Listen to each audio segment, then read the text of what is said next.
Hi everyone, this is Ellen from the Running Slant. I am titling this post, Ding Ding Ding, Live for Another Day, the Boss Principle. And so the boss principle was actually a phrase I came up with, but it turns out there's actually a phrase that means something out in the world, and I'll talk about that in a minute. But the idea of live for another day, what that is in training. I hear this, I don't know if people talk about this in other sports, but in running, you will sometimes see people give advice of live for another day. That's the sort of wisdom. And the idea about that is that if you have a choice, say, to go a little further or do another interval or whatever, and that's going to mean you can't come back the next day, you want to prioritize coming back the next day. So it's really about training consistency is more important than training intensity or, really, nailing a workout on a given day, according to what's written on a paper. It's about what's going to let you keep coming back day after day after day and train. That's how you build fitness. If you're training such that you're having to take days off that because of injury or illness or things like that, then that is not the best way to train because you're just not able to build consistent fitness over time, and that's the best way to build fitness. So for me, I've understood that principle abstractly. I'm really good at understanding things abstractly, but when it comes to applying it to my own practice and my own body, that's a different story. And that's part of the reason I'm doing this vlog is because I want to chronicle my kind of process of learning these things, and sometimes you just don't get it until you get it. And today I got it. I had a ding, ding, ding moment. So today's Monday. I had planned to do tall kneeling walks on Tuesdays and Fridays. But my environment is actually not predictable. My home environment is just my home environment. I'm the only one who lives here. It's not an issue. But I live in a building and there are other people. And it's not predictable in terms of what they're doing. So they'll do things and it'll get into my airspace and I'm breathing that in. I can't predict when that's going to happen. So today was clear, and so Monday, and so I thought, well, I'll do it today instead of tomorrow, because ideally I'd wait till tomorrow, but I don't know what tomorrow's going to be like. So I went ahead and did my workout today. So I did, so my plan was to do 10 minutes of tall kneeling walking, because that's what so my plan is do 10 minutes of kneeling walking Tuesdays and Fridays. And either it's 2 times 5 or 1 times 10, playing around with it and seeing what's best. So I started off with setting a alarm or a timer for 5 minutes. And when I got to 3 minutes, I actually stopped. And the reason I stopped was I was thinking about that expression, live for another day. What I was actually thinking about was this other thing, which is the same idea. Another thing you will hear in running, like if you go on Reddit or something and there are runner forums and that sort of thing, they'll talk about when you're doing interval training, say, what you want to do is do the intervals, do as many intervals as you can, but stop when you have 2 good ones left in the tank. So in other words, don't do those 2 good ones. Stop. That's the idea of interval training. So if you have on paper 10 intervals of say 400 yards or meters or whatever, and you get to 8, and it's like, I could do those 2 and I could do them good, but after that I'm spent. And so you stop at 8, or if it's 5, you stop at 5, or if it's 3, you stop at 3, whatever it is, if you want to have 2 more good ones in the tank. And the idea of this principle is that you're training, you're allowing yourself to come back the next day. You're not overstepping your body's boundaries in a sense. And so that is something that when I was training, that wasn't the principle. The principle was, this is the assignment, and you do the assignment, and you got it out, and you do it. there's actually an interesting Eamon Coughlin, who was an Irish runner. He did a documentary. There is a legendary coach of Kenyan runners called Colm O'Connell. And he's an Irish priest who works in a missionary there. And when he was young, he was I think he was assigned the task, or he took on the task of coaching the students in running. And he didn't know how to do it, but he obviously had a knack for it, and he sort of figured out his way to it. And he's coached some of the greatest runners in the world. If you know of David Rudisha, Rudisha, incredible Kenyan 800-meter runner. I don't think he's competing anymore, but he set the world record. Amazing runner. If you can go on YouTube and type in his name and pull up a video of him running, he's a beautiful, incredible runner, powerful runner. So anyway, Eamon Coughlin went to Kenya to interview Colm O'Connell, and he did a documentary, and it's a really great documentary. It's under an hour. I'll post it. It's worth watching. It's lovely. He talked about in that video. Eamon Coughlin talked about in that video. He was contrasting the way that Colm was training runners to what he did when he was running, in his competitive career. He was like, what I did and what we did was we ran and trained until we threw up, and then we trained some more, And so they were just going to the edge and over it, over and over and over. That was kind of training I think in the West generally. But of course there were probably people who did it differently. So very different. Now, in today's athletes, there's a lot of emphasis for distance runners, there's a lot of emphasis on lactate threshold training. So in other words, lactate threshold is when the point where the lactate threshold the lactate in your body starts building up beyond what your body can clear. And so you're trying to train at that point. And instead of training into, that buildup, you're training just right at that edge.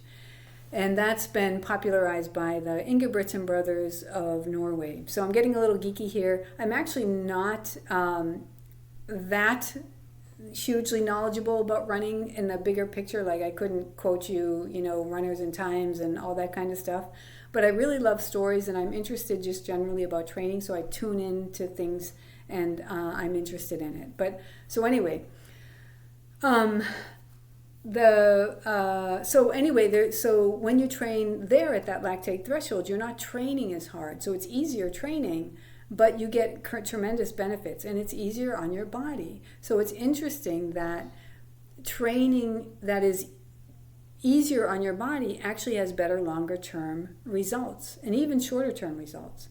So live for another day, train so that you can come back tomorrow and do it again, and then the next day and do it again. Now the BOSS principle, I was just thinking that's the BOSS principle. That's the principle that guides our training, That trumps everything else. Live for another day, be able to come back tomorrow. But I looked online because I'm like, surely somebody else has used this phrase. And sure enough, in situational ethics, there's something called the BOSS principle. And that, in situational ethics, is talking about agape as the ultimate arbiter of ethics. There's no absolutes. It's relative. What's the love answer in this situation? So if we think about applying that idea to our running, well, we're really talking about what's the most loving thing we can do for our bodies and ourselves in this moment. If we're pushing to the point of throwing up, that's really not that loving to our bodies. We're really putting a lot of stress and distress on our bodies. So I like that, using that idea of the BOSS principle for a guiding principle for training. This idea of live for another day, this idea of keeping, have two good ones in the tank. Not just two more, I could gut out and do two more, but I wouldn't be able to hit my times. Two more, I can hit my times, and call it a day, but I won't be able to do another good one. So no, you have two good ones in the tank. So that's what I was thinking about. I got to 3 minutes and I thought, I could do 5 minutes. But I wouldn't have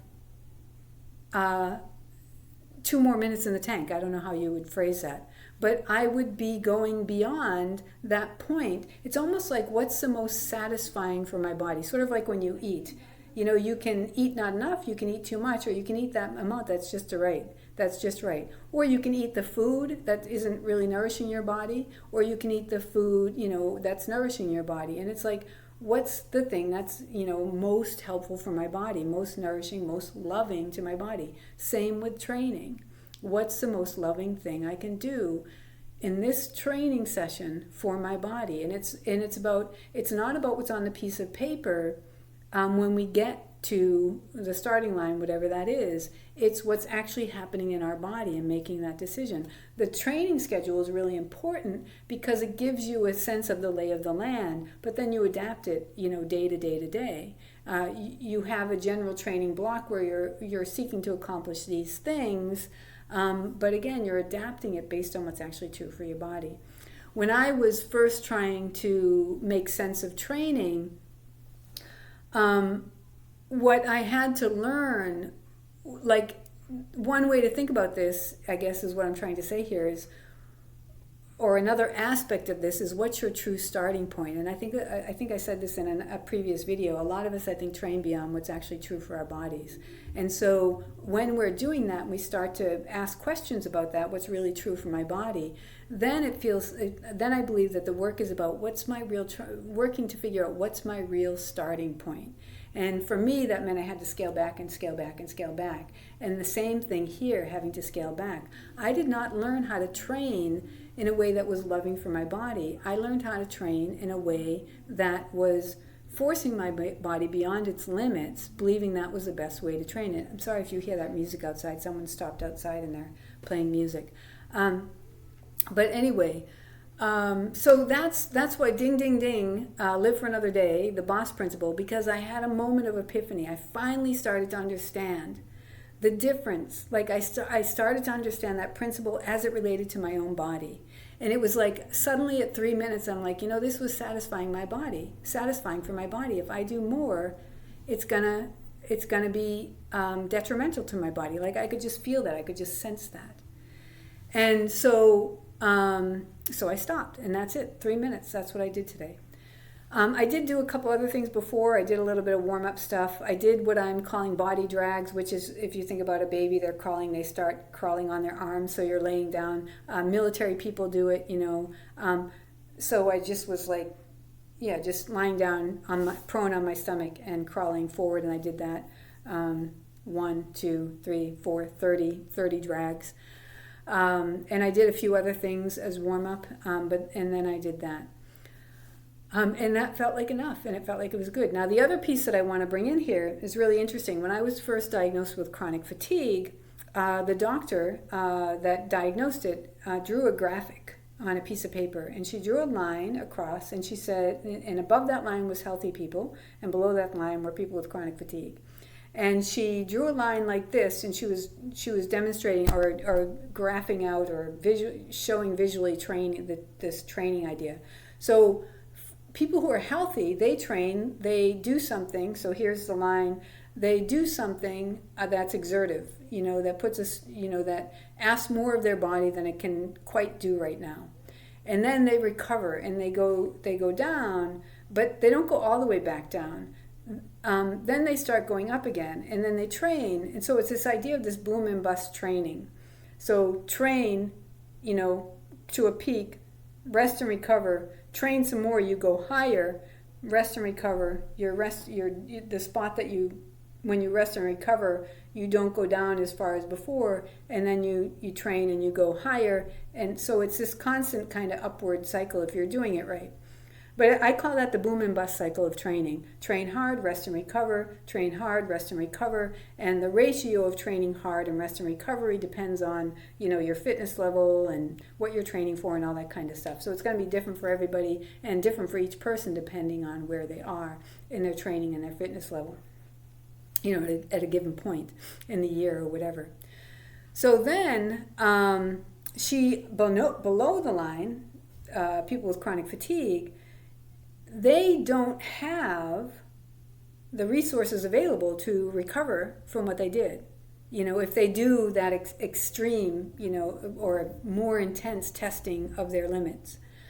And so she showed that if you try to do that, you end up going back down, and then you don't recover. And then maybe you recover a little bit, but so let me do it like this. So you go like this, but then you go down, and maybe you do it so now you're training a little bit more, but then you go down more, and you train a little bit more, and you go down a little bit more. So it's you actually get worse and worse over time if you try to do that. And it's interesting because I started, what I scheduled was kind of this idea of boom and bust training.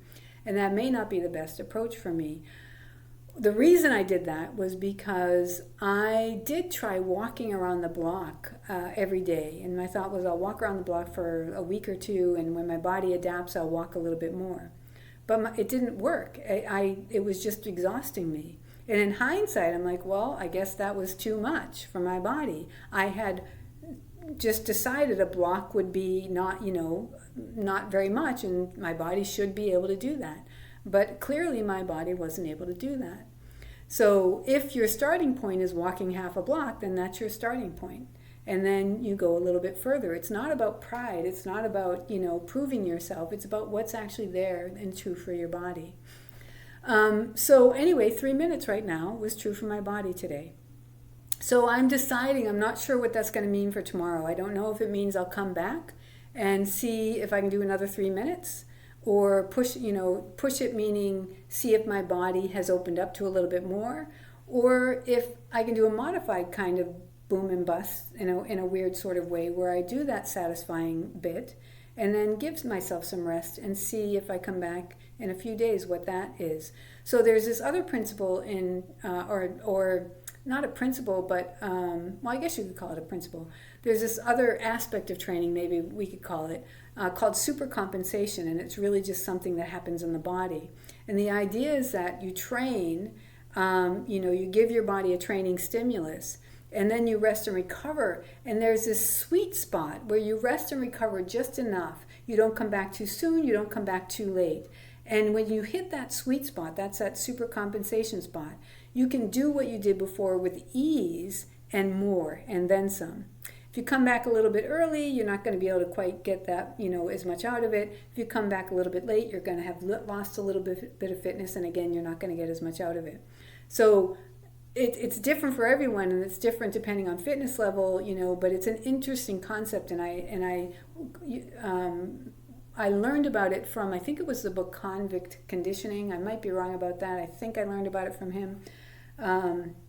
But anyway, so when I was sort of doing these bodybuilding strength exercises where you build up to high repetitions, which I actually never succeeded in doing, but that was the idea. I would play around with that, and it was kind of miraculous when I found that spot and hit it.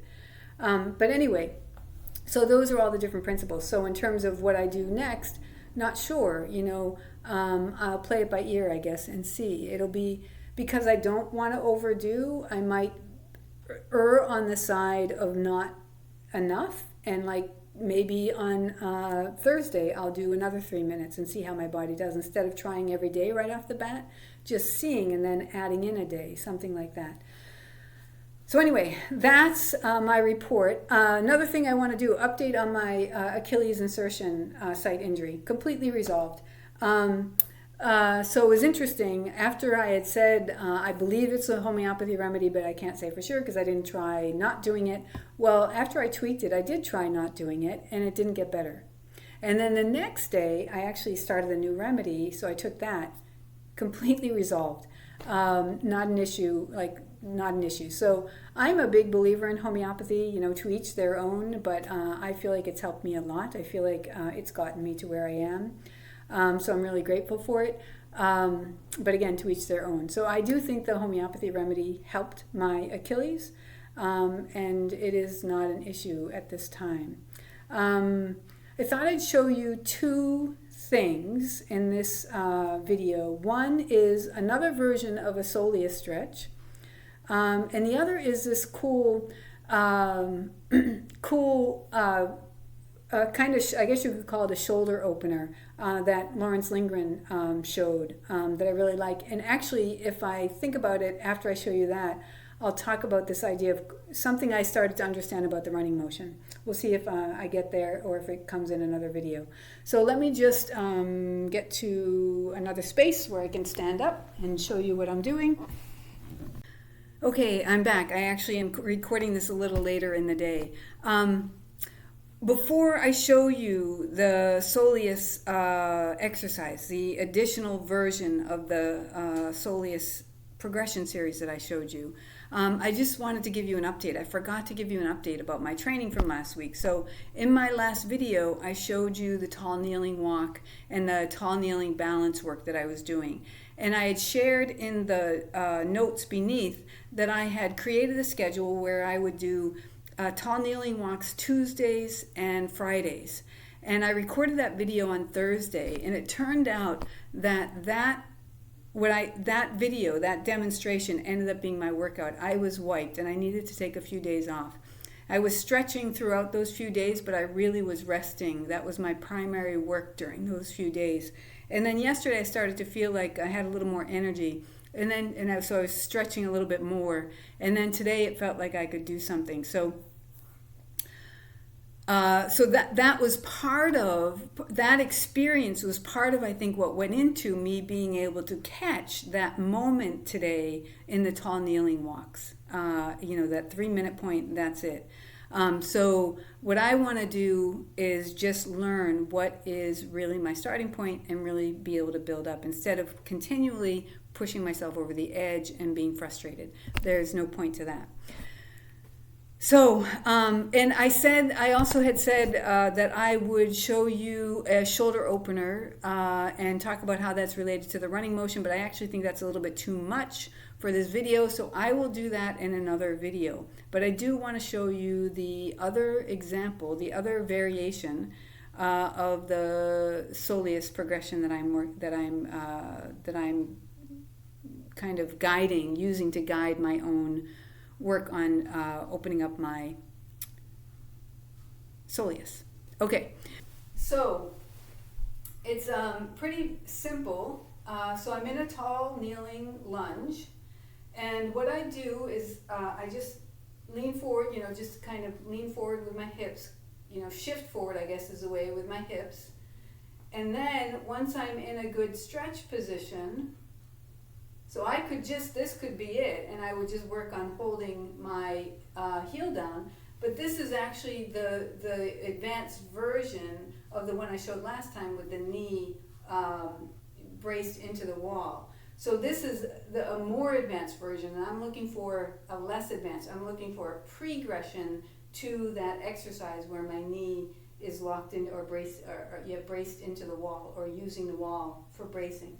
So the adaptation or the progression is to hip hinge at my hips and put my hands on. I can put my fists on the floor, or I can put my hands on the floor, depending on what's right in the moment. And I can adjust to make sure I'm getting the right amount of stretch, not too much, not too little. And then I'm just focusing on pressing down through my heel. And the focus on pressing down through the heel is really important because that's what engages the glutes.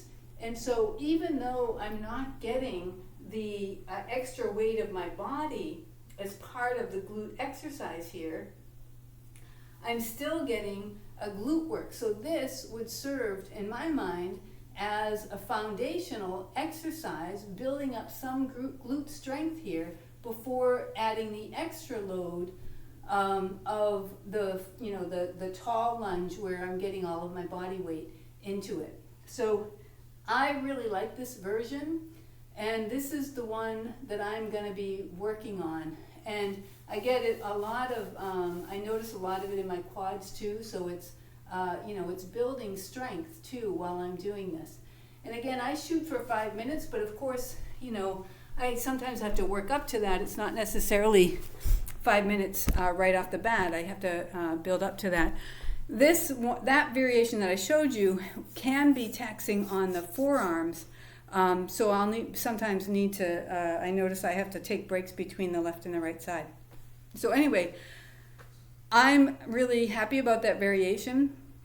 There are, of course, variations of the soleus and gastroc stretches that you can do where you're not taxing the rest of your body at all. You're just focusing on the soleus, like for example, or the gastroc, like for example, standing up and keeping your heel on the ground, like standing by a wall, keeping your heel on the ground and putting your forefoot into the wall and then leaning forward until you get a stretch and holding that. For the soleus, you'd bend your leg, and for the gastroc, you keep your leg straight.